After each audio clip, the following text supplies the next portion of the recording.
What happens when you purify your body, your mind, your spirit? Something miraculous. The body begins to heal itself. Welcome to the Medicine Girl podcast, where each week we explore new ways to heal your body from the root, igniting your inner healer. You are the medicine. And now, here's your host, Robin Stebbins. Jerimiah, welcome to the Medicine Girl podcast. I am really excited to talk to you today because I think what's happening now on the planet, I think it's waking up so many more people. And what we're waking up to is, what brand of poison do we get to choose from? You know, it's a tier when you go into the grocery store. Honestly, Jerimiah, when I go to the grocery store, I cannot find anything that makes me feel good to buy. Maybe a package of dried organic figs, but then it means organic. So this is the time for the Jeremiahs of the world. So if you wouldn't mind introducing yourself, explaining a little bit about what you're doing right now, and then we'll get into the podcast. Yeah, for sure. So, my name is Jerimiah. I live in East Texas, and I'm a regenerative farmer. And I got into farming. So I lived in Montana for about 11 years and worked on a ranch in Montana, worked on a couple organic farms.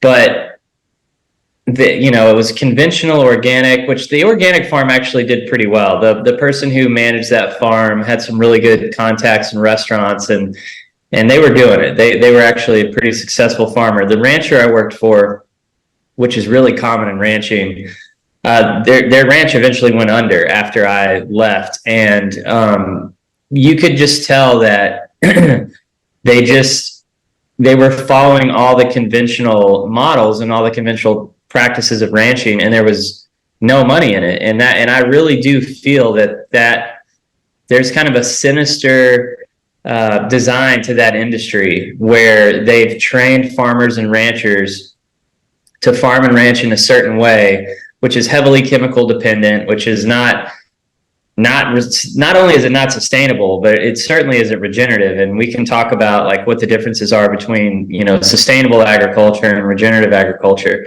But most ranchers, as you know, you said you grew up on a ranch, most ranchers are struggling and they're barely getting by. I'm not sure if your family's ranch was that way. I hope it wasn't.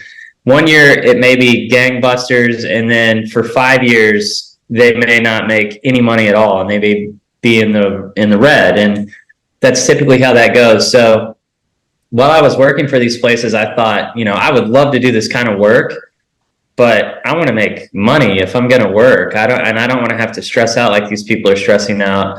So I moved away from it. I ended up leaving Montana and going to Austin, started a business in Austin, became really successful right away.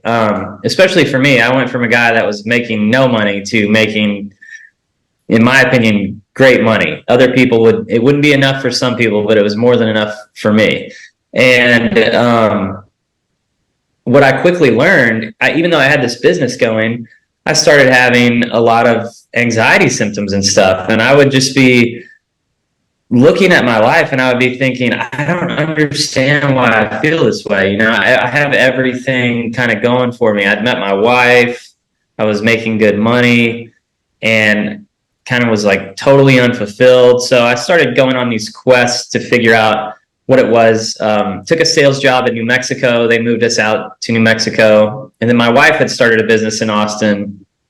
And it was as soon as I took this job in New Mexico, my wife's Austin business blew up. She does professional organizing, and her business just exploded. So we ended up moving back to Austin. And the company that I was with said, hey, we'll move you back to Austin and we'll keep you on. And they were paying for our moves, and it was great. And so once I got back to Austin, I started to feel like, okay, I'm back in kind of this concrete jungle setting, and I'm back in Texas. And I love Texas, but I love the outdoors. And Texas is not a great outdoor state unless you own thousands of acres. There's not very much public land in Texas. you don't have a lot of in Montana, I was constantly backpacking and hunting elk and hunting deer and doing all that stuff on public land. And so you come to a private land state like Texas, even though I like how Texas protects rights different than a lot of states do, your personal rights. I was sort of feeling like I needed to connect to nature somehow, and I was kind of struggling to figure out how to do it. And then the events of 2020 happened, and right away this light bulb just went off in my head, which at this point I had reconnected with God, and I have a very strong faith, and I was communicating with God and constantly asking for, can you give me a sign? Can you show me which direction you want me to go? And it was like this never-ending voice in my head, like, you need to start farming, get back into farming. So I took a produce farming program, organic produce farming, and right away I discovered regenerative farming. I had never heard of regenerative farming, but my instructor knew that I had this kind of nature-based, hunting-based lifestyle, and that I still liked hunting, and she kept saying, I really think if you're going to get into farming, regenerative farming is the way to go for you. I'm not sure if it's going to be strictly organic produce farming. And lo and behold, she gave me a book, and I read a book about it called Restoration Agriculture. And as soon as I read that book, I was like, this is it. And I just went down the rabbit hole of regenerative farming and regenerative ranching, and here I am. Well, and so many things I want to hit off of that, but let's start with the difference between regenerative farming and organic farming, because now, just intuition wise, when I'm forced to go to a grocery store and buy produce, that says organic, I don't trust it. The last time my son and I bought carrots at the grocery store, he likes them with his dinners. They tasted like laundry soap, because if they're in the same truck with the chemicals and the other stuff, like, it's going to get infiltrate. And so if it tastes like it, those chemicals are in it. So then we go to the farmer's market and we get their organic produce, which I'm very skeptical now of as well, because if I'm growing any of those vegetables on my property, and I grew up, I was the gardener, so we had like a little 3rd-acre garden vegetable patch, and I know what vegetables taste like. I know what fruits taste like. This isn't the same. The tomatoes don't taste the way I remember tomatoes tasting, like rich and full and nutritious. So if you could just go in and explain sort of what that organic label actually means. My farmer friends where I grew up in northern Nevada say it's kind of like you're buying the label. You have your neighboring ranches or farms spray on windy days. You pay the FDA, a little bit more, not bribing them, but they say, okay, here's the amount for the organic label, and we can ignore some of these soil tests. So if you could just kind of go in organic, regenerative, what are they? Yeah. So, I'll start with organic, and you're right. Organic has a lot of problems, and this is, it started great, and it was a good first step in, I would say, restoring good agricultural practices in the United States. And like all grassroots campaigns that the government eventually picks up on, organic farming started as farmers that knew, hey, we don't have to use all these chemicals. And not only do we not have to use them, they're detrimental to our health, they're detrimental to the health of our land. So let's go back to the old school farming practices and get away from it.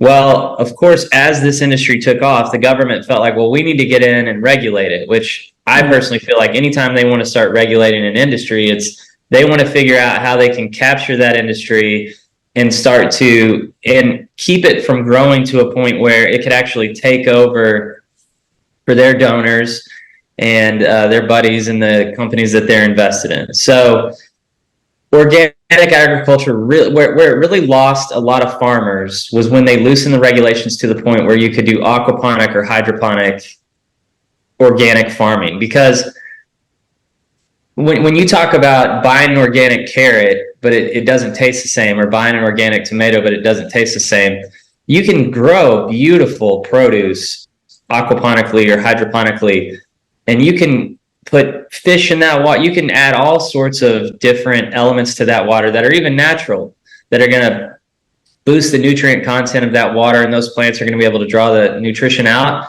But there is no substitute for growing a plant in healthy soil, period. The amount of minerals that you get out of that soil, if you're caring for your soil properly, you can't replicate growing in soil, in my opinion. Now, they can show you all the things they want about, well, the mineral content of this hydroponic tomato is this and that, and it compares to this, but soil is a living, breathing thing, as is water, but water is not the medium that was created to grow certain plants in. Other plants, yes, they're aquatic plants, but they're still rooted. If you were to follow that plant down, it's still going to be rooted into the earth. It's not just free floating in the water for the most part, plants that humans consume. So that was the first. There are probably others, but as far as what I've studied, the first big hit to organic farming was them allowing that. Since then, it's been more and more loopholes that have been allowed into the regulation. The organic farm that I worked on, the USDA was hardcore. They came out, they collected soil samples, they went through the areas where we stored chemicals. They wanted to know what sort of chemicals were there. So if you're a farmer up to a certain size, you probably do have to jump through some pretty significant loopholes to be an organic farmer. Once you're a giant industry organic farm, I would be speculating here, but there's so much money involved. It would not surprise me if people were looking the other way and they were paying people off. And I have heard of this, but I haven't seen it firsthand. I don't have any firsthand evidence. There was some interesting video footage that came out.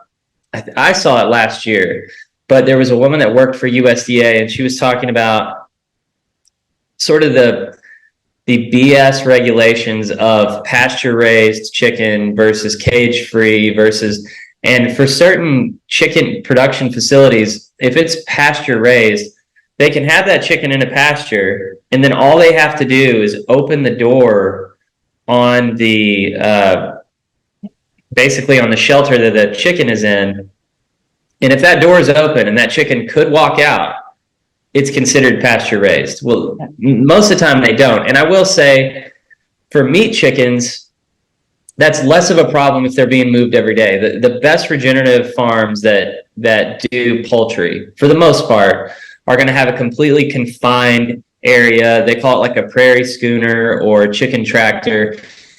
And they are confined, but they're moving those chickens. Some of these tractors move throughout the entire day, and they're very slowly, incrementally moving those chickens along, so all their waste is being left behind.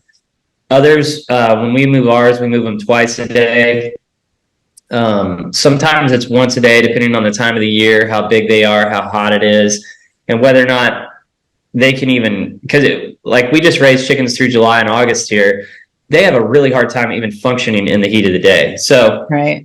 I don't want to get too far off topic. I know we're talking about organic versus regenerative, but Well, I'll just throw one little piece in there that I always like to emphasize, though, is that I have one rule: you don't interfere with God. And so when we're doing these, practices with farming and ranching and trying to hack Mother Nature or try and make it better or easier or more convenient, it always has disastrous consequences. And what you said, yeah, it's gorgeous produce to the eye. right. So it looks good. It's big. But when you're eating it, it doesn't have any nutrients or the nutrient density that we're looking for. Right. And there is no way to get these, I don't think, and from my experience, 35 years in healthcare, to get these nutrients in a supplement pill. They have to go through this root system and through, the bio environment of these plants, so that when you eat it, then it's a bioactive version of the minerals. So it's not like then you can add minerals to your water and say, okay, I've got my mineral content now. And just one more piece is that when they do these studies on the nutrient content of vegetables and plants and everything, they don't really know probably 90% of what's going on with these studies and how to assess it and what's going on when you eat it. So most of it, 90%, is still a mystery. So in that, then let's go into, and I do have personal firsthand experience with my friends telling me about their experience with the organic labels, which then really made me question it, because the area I grew up in is, I think we're the #1 onion producer. They're not organic. But that there's so many onions and potatoes from this company that there's no way that, these little pockets can be organic either. So it's a lot of pesticides, herbicides, insecticides, and on we go. And that goes into the soil, and that goes into the, we have to get our water from the Sweetwater range, so that goes into all the ditches. So it would be very difficult for it to be considered healthy or organic, in my opinion. I agree. Yeah. Especially when you're talking about how they do spray herbicide or fungicide on these crops, pesticides on these crops. And if you're next door to one of these industrial farms and they're using these practices, it's impossible that you're not going to get blowover. We're pretty fortunate where we are that we're really buffered, and no one around us is really practicing much at all in our immediate area. That doesn't mean that, half a mile away or a quarter mile away, there's not somebody in a giant machine just going crazy spraying. But most people around us are raising hay. There's a lot of spraying in hay. But the properties that are immediately surrounding our property have pretty much just been dormant, or they've been developed into housing. So even though those people probably are using Roundup and stuff like that on their certain parts of their yard, or they're using fertilizers, it's really small amounts compared to if you're someone who's got a fairly good size organic farm, and then right next to you is a conventional farm. It's almost impossible that you're not going to get blowover from that. So the difference between organic and regenerative. So organic farming, there's some emphasis on soil health, but not really. And organic farming is still heavy in tillage. And tillage is disastrous for the health of soil. And it's ironic, I don't know how much you want to talk about this, but there's so much talk about climate change these days, and they're gearing up so much policy for climate change. And there's talk of climate lockdowns that could potentially be coming. And you can tell that they're really gearing up climate change to be their next big agenda that, in my opinion, is going to be utilized just to take people's rights away and tax you more and get more of your money and make it more difficult for you to thrive in this place. One of the leading contributors to climate change is agriculture. They blame it on cattle. And I do think that industrially raised cattle and big industrial cattle facilities are detrimental to the environment. Absolutely. But one of the biggest releases of carbon into the atmosphere is not cattle, it's agriculture through tillage or through chemical disturbance. So anytime you till a field, that field has stored carbon. If it's had a chance to, those plants have had a chance to photosynthesize, and they've had a chance to release carbon through their roots into the soil, which is what plants do. So when you get into healthy soil, you've got to have a good healthy amount of bacteria, and you've got to have a good healthy amount of fungus.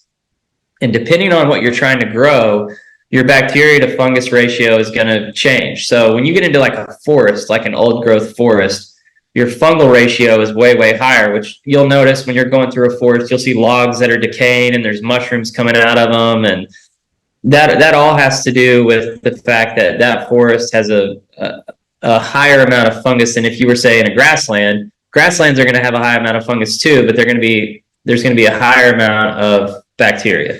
So when you cut through the soil with a till, you're actually destroying the mycelium of that fungus. So every area that's natural is going to have mycelium in it. And that mycelium takes a really long time to grow. As we know, bacteria grows really quickly. So bacteria can 10x itself or 100x itself in a relatively short amount of time. Fungus can't do that. When you go through and you till and you rip apart that mycelium and you're disturbing that bacteria, you're actually disturbing the carbon that's been stored in the soil through those soil health processes, through the plants releasing. So what happens is a plant will photosynthesize and it will release glucose into the soil, carbon. And bacteria and fungus will feed off of that, and then they'll, in return, give nutrients to the plant that a plant can't actually extract itself. So it's a cycle that works symbiotically. Bacteria and fungus work symbiotically with plants. The whole focus on soil health is so that you're balancing that bacteria ratio, you're balancing and you're caring for that fungus, and you're not disturbing it too much. And in the organic farm I worked on, every time it was a new season, they were tilling up the old beds, reshaping them, and you're planting into them. And when you do that, you're having to add a certain amount of minerals, you're having to add a certain amount of organic matter. And that's because every time you disturb the soil like that, you're destroying the health of the soil. And you have to start that whole process over of rehabilitating that soil. So you're growing great plants, they look good, they taste good, they're still healthy. And I would say it's still healthier, 100%, it's still healthier to buy an organic tomato versus a non-organic tomato in the grocery store. But there's no, in my opinion, and as you've stated, there's no 100% certainty that what you're getting is actually 100% organic. That being said, if you were to buy a no-till tomato from a no-till farmer that lives in your area, that understands why no-till farming is important, let's say they've put years and years into their beds and into their land, they minimize their disturbance, that tomato is going to be way healthier than the tomato that's grown organically in an organic operation, just because it's not the same type of farming. Right. So first, I want to go back and just say, with the climate change, that I don't believe it's a excess carbon issue. I don't think that I mean, if you just look at it, oh, you froze a little bit. Oh, there you are. Okay. Nope. Okay, good. I don't believe carbon is the problem. I don't believe that it is creating warmer climate. So it's just another way, we look at, how do you control a slave population? Well, you control the water. You tell them there's not enough water. And you control the energy. There's not enough energy. We're going through these rollouts now in California. Well, then you control the food, and you tell them there's food's a scarcity and it's overpopulation. So you have to have those in the playbook for people to get into that scarcity mode. And then we get into our carbon footprint. I think we're the carbon they want to reduce. And the next virtue signal will be, which is already happening in Canada, it's happening in some of the northern countries like Norway, is for you to give up your life in the name of climate change.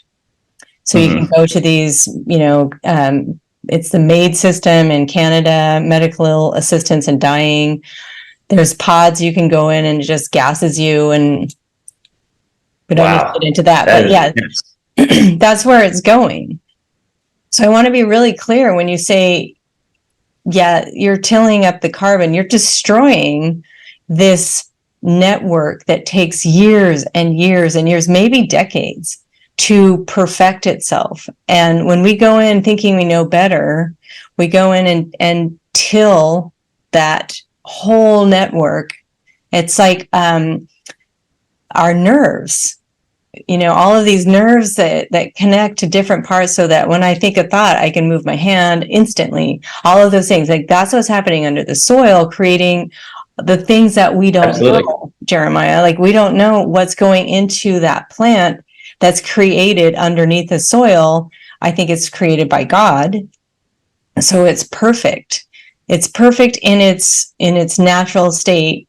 And I think that's what we don't understand. I think it's ingrained in us to think, and where I grew up, they tilled the fields. You had to do it every so often and put in fertilizers and minerals and alkali or different accoutrements or additives. But so in that, I wanted to say that is the perfect circle. And when we're talking about the organic label versus non-organic, yeah, it's probably a little bit better. But what I said at the beginning is that we're being forced to pick between poisons.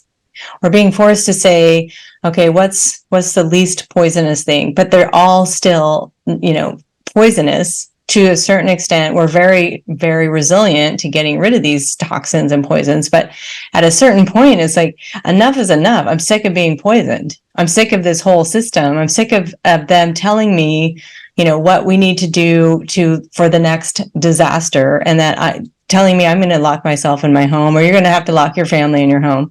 Like, it's enough. I think we just stop playing this game and stop. I couldn't agree more. So let me talk about regenerative farming for a minute, because it will play right into the climate change piece. I think I'm not convinced that climate change is just an excess of carbon either, but I do think it's possible to change the climate. It's also possible it's possible to change it for the negative, and it's possible to change it for the positive.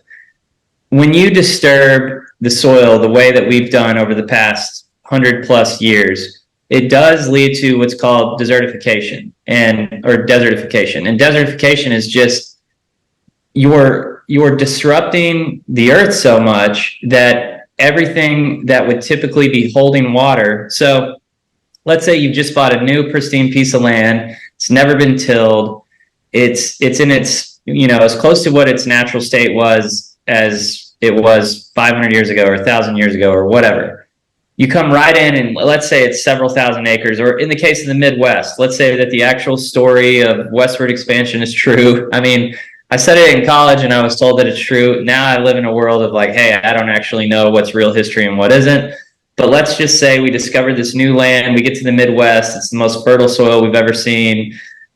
Not too long after that, we're tilling it up. Not too long after that, these chemicals are coming out. We're being told, hey, you can spray this and you're going to get X amount more yield, and you're going to be able to handle pests better and this and that. And in a relatively short period of time, say 100 years, you have massive erosion that's taken place across the entire Midwest, where we've lost feet of topsoil. I mean, they speculate, and I don't know if it's true or not, but they speculate that we've lost 10 to 12 feet of topsoil, in some places more. And it's not hard to imagine that if you've ever driven through the Midwest and it's raining, and you can just see it's like chocolate milk flowing out of these fields and into these rivers where we're losing all this topsoil. So you're disturbing the soil through tilling it. You're spraying chemicals on it, which also kill the microbes in the soil. Microbes are what makes soil. Without microbes, you just have dirt. Even if you add organic matter to soil, say you add whatever organic matter you add, without microbes being in that organic matter, you still don't really have anything. You have like carbon or nitrogen in the form of some sort of organic matter, and you have minerals. Microbes are what break everything down, and they're actually what structure the soil. So bacteria will release chemicals from their body. They'll have secretions that actually begin to aggregate the soil. It sort of pulls the soil together like glue, but it does it in a way where it's porous. There's holes, the air and gas can escape in and out of it. Water can escape in and out of it. It's called aggregation. You can't have good aggregation without bacteria. And then mycelium are providing aggregation for the soil by growing and expanding through the soil. And then maybe a section of that mycelium dies off, but it's going to leave these channels that went somewhere underground, made their way to the surface. And what you see on the surface of the soil typically as a mushroom is because it's connected to a massive mycelial network below the soil, and it's finally made its way up to the top and into a fruiting body, and now it's releasing spores. And that's going to leave a channel behind that'll allow gas and water to transfer in and out of.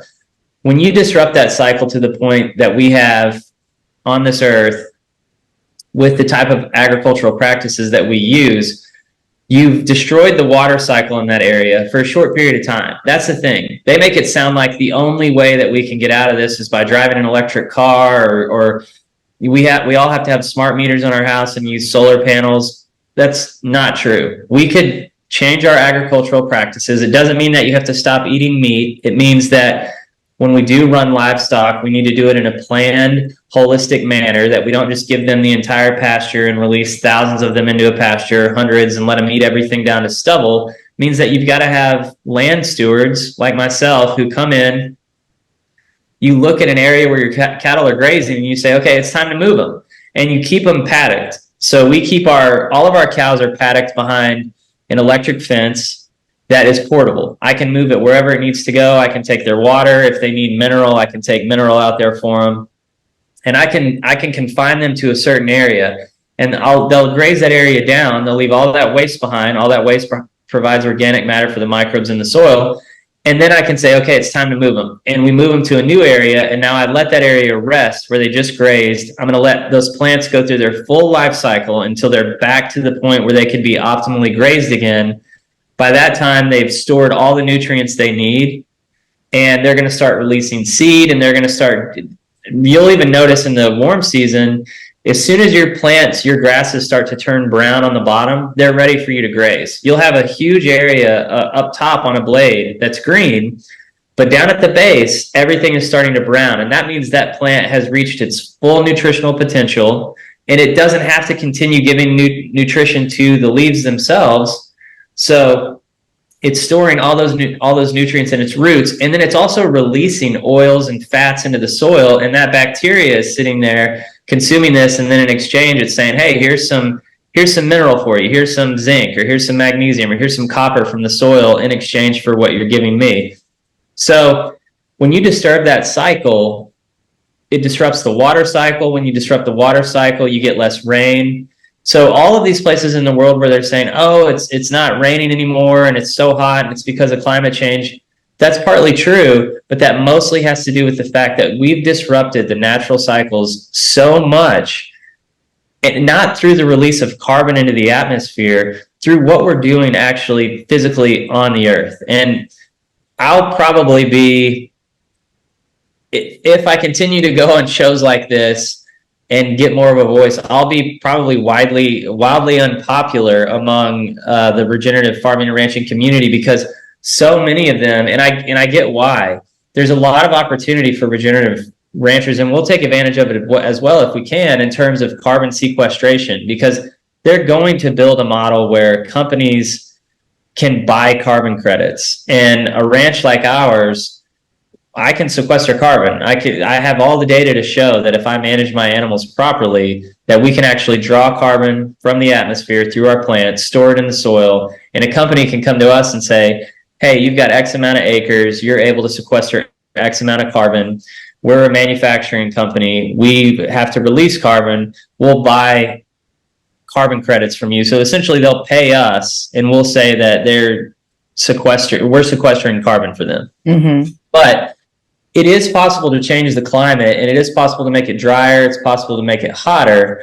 I think there's more going on with weather than just man-caused disturbance. But I can say that just as easily as you can desertify an area and turn it into a desert, you can rehabilitate it, and you can bring it back to a thriving grassland. And there's stories of westward expansion, settler journals and stories of them riding through Arizona, riding through Nevada, and the grass being over the top of their horses.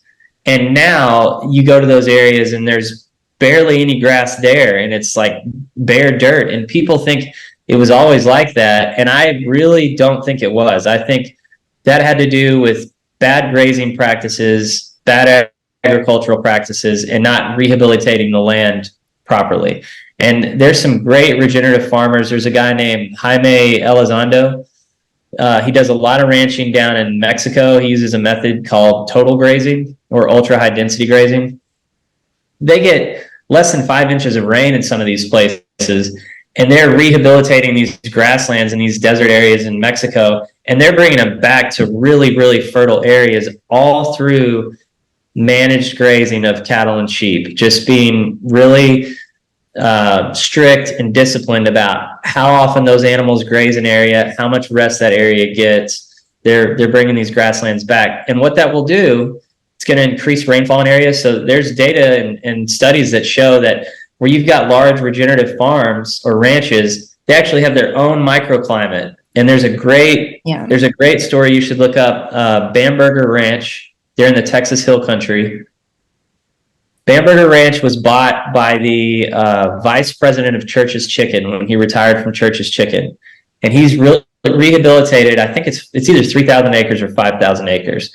But he's rehabilitated this 3,000 to 5,000 acres, attempting to rehabilitate it back to what its natural state would have been thousands of years ago. And when he bought it, he couldn't find any water on the place. He had them drilling for wells all over this place. And there were massive caverns. The Texas Hill Country is a lot of limestone. There's big caves and a lot of aquifers and stuff there. So the well drillers were telling him they would drill into like massive caverns. They could tell by the way that the drill was functioning that, oh, we're like in a huge cavern right below us, like 200 feet below us, there's a massive cave or something. And there were all these old creeks on the property, and everybody around there said, oh, those are just wet weather creeks. They only flow when it's raining. Well, once he started rehabilitating this land, what happened? That whole aquifer starts to fill back up because he's rehabilitating that water cycle. So all that water, instead of just flowing off into those creeks and running into the river and disappearing, it starts infiltrating back into the soil the way that it's supposed to, starts filling those aquifers. All of a sudden, within a few years, he's got springs that are starting to bubble up all over his place. Now he's got creeks that are flowing again year-round that people had never seen there. Rome Ranch has done this on their place. They're an amazing regenerative ranch outside of Fredericksburg, and they own a really incredible regenerative meat company called Force of Nature Meats. They've rehabilitated their land just in a matter of years to a point where they've got springs coming back on their land. And so what they've managed to show through some of these studies and some of this data is when you rehabilitate the land, it actually affects the weather above it. And so these regenerative farms and ranches will have cooler temperatures in the summer. They'll have wetter summers than areas relatively close to them because they're actually rehabilitating the earth, and the earth is able to cycle naturally as it would have. Yeah. Okay. So I want to just go back to a couple things. One, when you're talking, I just can't help but notice how the earth is so similar to what's happening inside our body. So I don't know if most people know that Roundup was first patented as a broad spectrum antibiotic. So it kills all of the microbiome in your body, all the bacteria, the good, they call it good and the bad, but yeah, it's an antibiotic. What are you doing with the soil? It's killing all the microbes. It's an antibiotic for Mother Earth, destroying her microbiome. So when my microbiome is destroyed, I can't digest or process the foods that I'm eating, no matter how nutritious they are. And it's going to take, I've heard upwards after a round of antibiotics, sometimes up to a year to replenish all of the microbiome within your gut lining, your intestines, colon. So when we're going then next to say, we can modify the weather. They do it with chemtrails. They do it with HARP. They have all these, they actually shoot lasers into the clouds. All of this is on mainstream channels. You can look it up. You can look it up. I agree. Yeah, if you do some digging. So it's not that we're saying like I'm a climate change denier. What I'm saying is we're polluting the environment to such an extent. Yes. We're creating droughts, or I'm not. They are purposefully creating droughts and different weather patterns. I have one real life example where in California, they were paying you to put in AstroTurf, take out all your plants and all your soil and put in AstroTurf. And they were paying you to do it. So being new to California, I thought, okay, well, I'll put in a little swath of AstroTurf in my backyard and was planting like desert type plants like cactus and agave. Well, within 6 months, one of my trees was looking so sick it was almost dying. This is an old growth redwood tree that's in my backyard, and another pine tree. I take a heat gun and I point it at the soil, and it's a certain temperature. I pointed at the AstroTurf. It's off the charts. It's like 170 degrees.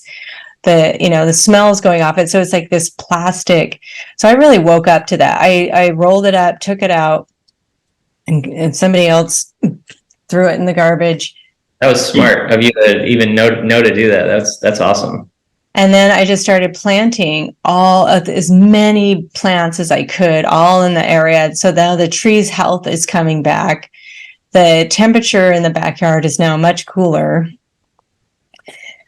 And I can see that we're creating this like little microbiome, this little mini climate, so that everything now starts to work in health. And now I'm seeing monarch butterflies in my backyard. Hummingbirds have started to come in. I'm going to get a water feature. So eventually, like, I want to kind of get to what we homeowners with, a little tiny plot in our backyard, how we can start maintaining these regenerative practices. And I think we become similar to what this mycelium is doing under the soil, like you and me and those of us that are waking up to not polluting the planet and making our lands so that we can grow nutritious foods and have. The other thing I want to point out is what you're talking about, like these aquifers started filling up, and these supposed dry creek beds now are running year round. We have this idea that water is a scarcity. There is more primary water underneath the soil, underneath the land and these aquifers than there is ocean water in the ocean. So it's not that it's not abundant. We're just kept from it. We're kept from knowing about it because you can't control a population that has abundance. If you have free energy and, you can access primary water at any time, this is brand new water that's just formed underneath the surface. So it doesn't have any of the chemicals in it. And it has all of the minerals that are, bioidentical and bioactive so that you can actually absorb them. So it's pretty clear, I think, what regenerative farming is. I say you pretty much, if I'm reading this right, follow a blueprint of what God would have designed. Like, it's just the perfect system. You don't overgraze, and then when you don't do those practices, like you're saying, you see the little brown edge of the plant starting to grow, then that's the most nutritious for your livestock to be able to graze on. And it's just being able to know that. And so then when they graze on it, they're eating the most nutritious part that's going into their waste, creating more fertilizer so then you have this beautiful cycle. And I think that's what we're all really wanting, and your regenerative farmer friends. I think a lot of them are, and a lot of humanity is stuck on this climate disaster because it's another program that's been running similar to the other things. I'll have to delete that word, but similar to 2020, similar to the injections, all of that. It's the same playbook. And when you can see that playbook, you're not going to be played by it anymore with the climate. So knowing those practices, I've got maybe it's a quarter acre in my backyard, and I've got, organic beds going, and I'm not tilling them up. But what can we do as individuals? And when I was saying to create the mycelium, it means I'm growing this on my little plot. My neighbor's growing that. Somebody down the road is growing that, and we're all connecting and sharing and helping each other, get better with growing our own food and being independent. Absolutely. Yeah, no, you nailed it.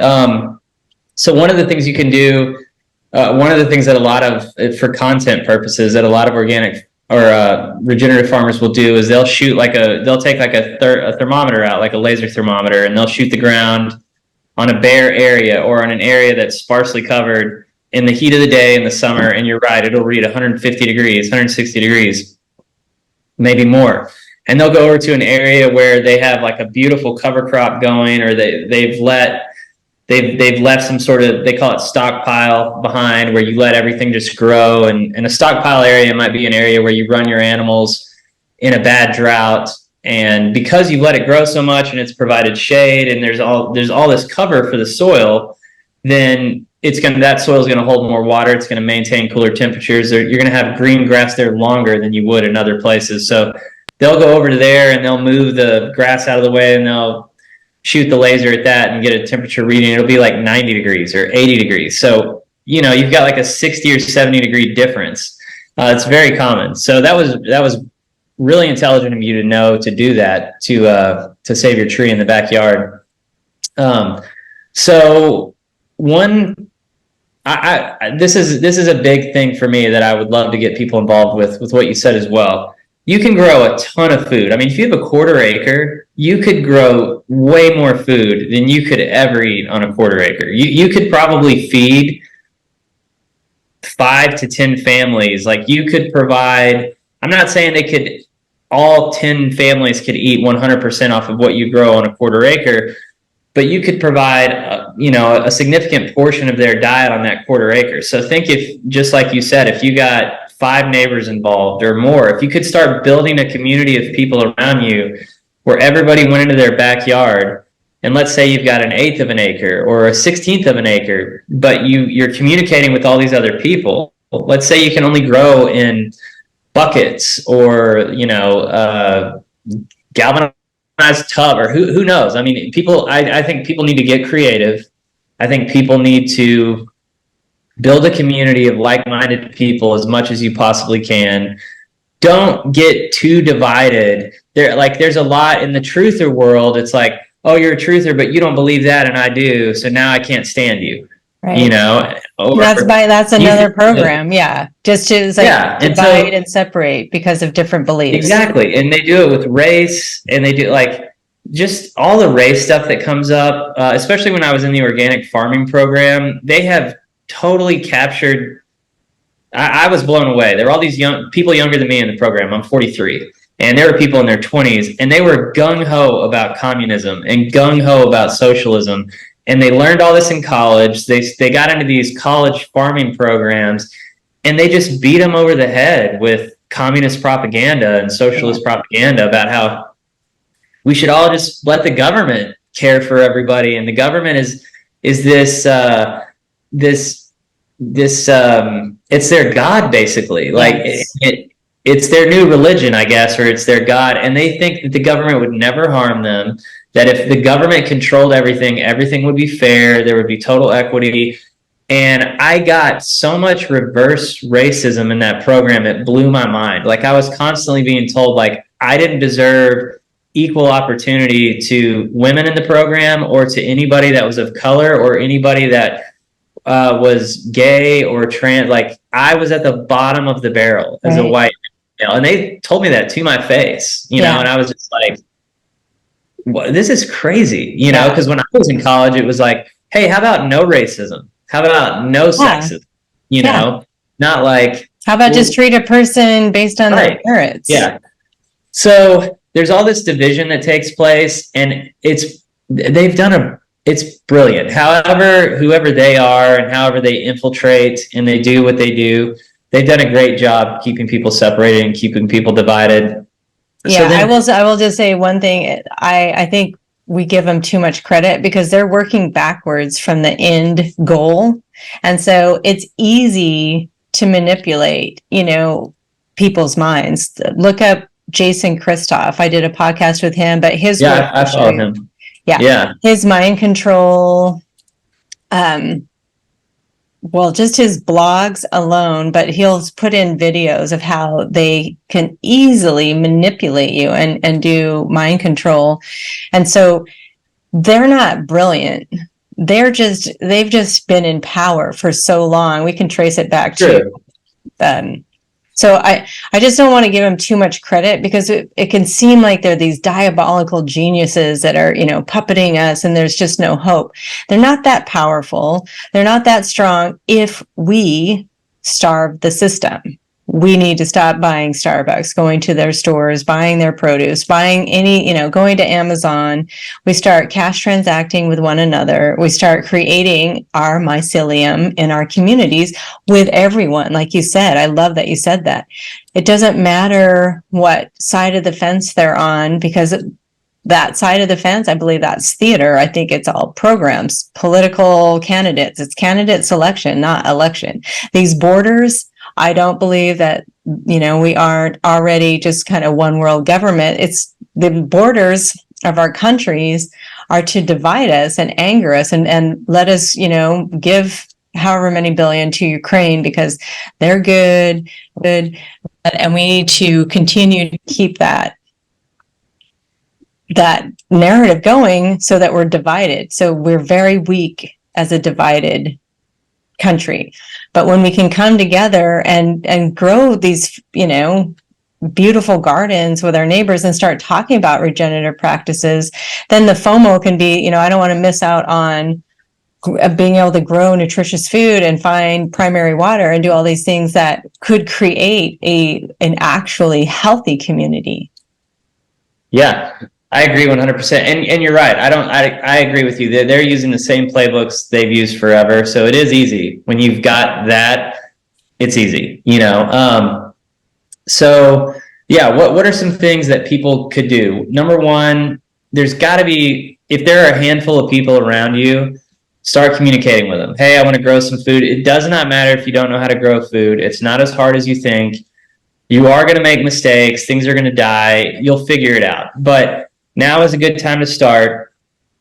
Don't wait until we're at another event to okay, now I want to order all my garden stuff and I want to get this going, because everybody saw how hard it was to come up with certain goods and services once they put that plan into motion. And then now look at the price, what's happened to the price of a lot of products. 3 years ago, they were a quarter, 25% less, 50% less, maybe even more, some of these products that you might want. So I would say get started now, communicate with as many people as you can. There's a great book. So this is what first inspired me to get into farming. There's a book by a guy named Curtis Stone called The Urban Farmer. And there's probably other farming books out now that have this premise, but he gives you a really great blueprint. He was making $250,000 a year off of a quarter acre in other people's yards. He communicated with his neighbors and he said, I'm a farmer. I would like to farm in your front yard or your backyard. In exchange for me farming here, I will give you produce. And people said, great, go for it. Do it. And he got enough yards together where I think eventually he got up to having about an acre. But he gives you a blueprint for how to, if you want to have a 6-figure income off of a quarter acre, he teaches you how to do that. And he was up in British Columbia. There's another guy named Jim Kowaleski. You can see, if you just do Jim Kowaleski YouTube, he got groups of people together and he started farming in their front yards. And he spends half of his time in Florida every year, and half of his time in Maine. He just travels back and forth and he farms in people's yards in Florida and Maine. The guy makes a fantastic living and he's growing some of the best produce you could ever find right in people's yards. So you could do it yourself with friends. You could ask around and say, hey, do you know anybody that would like to farm or garden in our yard? We've got enough space for them to do it. We're going to talk to some of our other friends and neighbors around us. We will allow that person to sell us whatever portion of the produce they grow. And in exchange, they just have to give our family what we need to get through the year. There's so many ways people could do this and get creative. And I agree with you 100% about how powerful we are and what we're capable of doing. And they want to scare everyone into submission, and they want to scare everyone into division. And we've got to get to a point where we're self-sufficient, we're self-reliant, and you can just, honestly, you could ignore these people. When they come on TV and they talk about what they're going to do and how they're going to do it, you really could just sit back and laugh, especially if you have a community that's supporting itself for the most part. Yeah. If you have a friend, like we're going to put a well on our place. Once we have a well on our place, if things got bad, I could have hundreds of people a day coming to my property to get water if I needed to. Yeah. you know, and that's what, like, just to put it aside, is like, let's be invisible about those things also, you know, don't make it so well known that there is something to shut down. You know, I like to say that it's a kind of like an underground system, like the mycelium. By the time you see the mushrooms, we've already taken over. It's too healthy. It can't support that toxic hungry ghost system anymore. So when we're, you know, eating food that's nutritious, when we're drinking water that's pure, that's structure, that is primary water, you know, when we're not addicted to these low vibration chemicals like alcohol and nicotine and marijuana and caffeine, what are we capable of? We're capable of so much more than we can possibly realize in this moment. Our intelligence starts to come back on. When you're caffeinated all the time, the prefrontal cortex shuts down. Your reasoning center, your compassion center is offline. It's like you're just functioning on 1% when there's this, you know, 99 other percent that we're capable of. So that's why we all, you know, do this for one another, because then we could actually start having conversations soul to soul. I'm not talking to a caffeinated, addicted person anymore. I'm talking to, like, well, oh, wow, there you are. You're awake. You know, what do you have to offer? What brilliance do you have to offer? We can make our own fuel. We can make our own, you know, everything that you're buying right now. What I recommend to people is, how can you make that on your own? How can you do it yourself? Like, I started making all my own skin creams and shampoos and cleansers and everything like that. It's not that hard. You just do, I say, one small step a day towards what we're in, like you and I and a lot of other people are envisioning, like not having to choose between poisons, not having to, you know, work 40, 50, 60 hours just to pay for utilities, because that is where this is going. That is why they want meters on everything, so they can control it. That's what happened in California with the fires in Paradise. If you can, you know, follow that.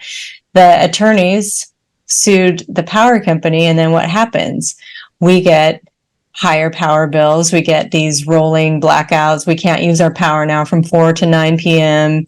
Not mentioning all the electrical cars using, but I need to wrap it up. I know I said 1 hour, we're kind of over time, but so do you have anything that you can offer our listeners of just 3 tiny little steps they could do today to get started on this trajectory of growing their own food?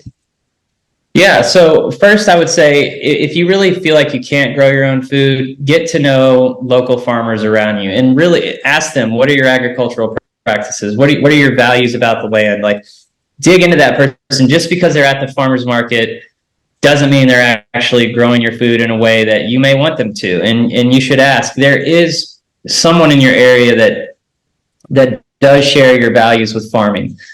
Second, if you can grow your own food, do it. Or if you've got the space, even if you're someone who's, say you're real busy with the family and you've got a great job and you're like, I can't sacrifice this income for the time I would have to put into that. There are people like myself or people who are coming out of farming programs, and they really, or even if they're not coming out of a farming program, someone who's smart enough. I mean, I did a year program, but I mostly learned everything I learned on YouTube and reading books. So you don't have to go to a school anymore to learn whatever it is you want to know, pretty much. Find someone who would want to do it. See if you can pool several friends that are close together. Let that person farm in your yards. Just let them go for a little while. And by all means, stop using chemicals in your yard and get to the point where you could encourage. I mean, I would love to see more people stop using personally. And then I want to get to the point where, and I don't know where I'm going to find the time to do this, but I want to go in and challenge my county to get them to stop spraying the roads and spraying the baseball and the soccer field. I mean, it just goes on and on. You and I could probably do 100 podcasts and talk for an hour, and we still wouldn't cover everything. But that would be my 3 big things. Stop using chemicals. Like what you've done in your yard, where you're building habitat for butterflies and pollinators. people need to get back to doing things like that. Grow your own food. If you don't want to grow it yourself and you've got the space, find someone else who would grow food for you. Allow that person to have a business off of it. If you live in apartments and you've got one whole, you could go to, let's say you could go to the neighbors above you, the neighbors to the side of you, everybody's got a balcony. You'd be amazed how much you could grow on your balconies, and then all of you get together, go to some local farmers and say, hey, look, there's 10 of us. We want to buy eggs. We want to buy beef. We're growing this stuff for ourselves. We're going to need these other things for our, to cover our diet for the rest of the year. We want to support you. And we're all going to come at one time, and 10 people or 10 small families are going to buy food from you.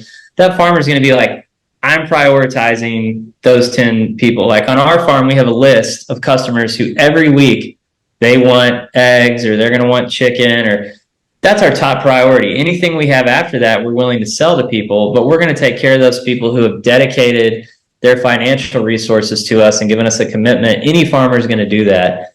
So that would be, those would be my three big points. And there's more we could talk about. I would, if you'd have me back on, I would love to come back. I will definitely have you back on, because, I was just making so many notes, and all of these things could be another podcast. So, and I want to just point out too, it seems like it is a little more expensive to buy regenerative foods. And, I go in with a bunch of people, and we go and get a side of beef, or we get the whole steer. But, think about in terms of how much is your health, how much is it worth, and how much does illness cost? I see it every day as a home health nurse. I work hospice. I see the effects of this lifestyle, and you don't want to be at the end of in your golden years having somebody change your diaper, being bedridden, this is what all of these prescriptions and low quality food will eventually lead to. Couldn't agree more. Yeah. So, it's not that it's more expensive. A lot of times you need to eat less, because your body has this hunger center, the leptin and ghrelin and who knows what else inside of you that's saying you need to keep eating because you haven't eaten anything nutritious. So that's why you can consume 3,000, 4,000, 5 calories at one sitting, these restaurants people go to, and still be hungry because you haven't consumed one single nutrient dense molecule of anything. So in that, like, you can start eating less, you can start eating, more healthy foods, and watch your body and your health light up because of that. And then you get to build this relationship with your rancher, with your farmer, that I think goes into the food and creates more of a symbiosis between you, the soil. Like, it's your connection. We're creating that network within the system. We're creating a beautiful, healthy network. Which is, I think, the only way. I tell people all the time, you're going to pay with the food you eat, or you're going to pay with your health, but you're going to pay one way or another. And you might as well pay a little extra money in the beginning so it doesn't cost you so much in the end. Because as I was telling you about some of the symptoms and stuff I've had I'm grateful that I've had it. I 100% think I can heal myself and get through this. And I think my body will heal itself if I can just get on the right path. But it's brought me a lot of clarity about, like, I kept having this reoccurring thought one day that a person's priorities are directly connected to how healthy they are and how much time they think they have left. And when if you were to talk to people who are terminally ill, they've probably got so many things they would have done differently that never even crossed their mind until they were told, hey, this is it. You've only got this much time left, or until they had some sort of health-related crisis where their quality of life was so dramatically affected that they could never go back to the kind of lifestyle they had before. And I just tell people, now is the time to make the positive changes in your life. You will not regret it later. There's no way you're going to regret it later. So 100%. And it's all about the quality of life, not the quantity. Yeah, we can keep you with the pharmaceuticals, we can keep you sick, weak, dependent for decades. But it's not, most people, that's not the way to live. They're in front of a television 24 hours a day. They're sleeping in their recliner. Somebody is changing their diaper. when you when you start eating food that lights up your body, that is in this harmonious cycle, this regenerative excuse me, this regenerative cycle that you're talking about, then you are lit up to living a life that is out loud, that is exactly in alignment with your soul's purpose. And then when you're in alignment with your soul's purpose, like, look out, all of these opportunities open up. You start to be able to hear, like you heard that whisper, start a farm, get going on a farm.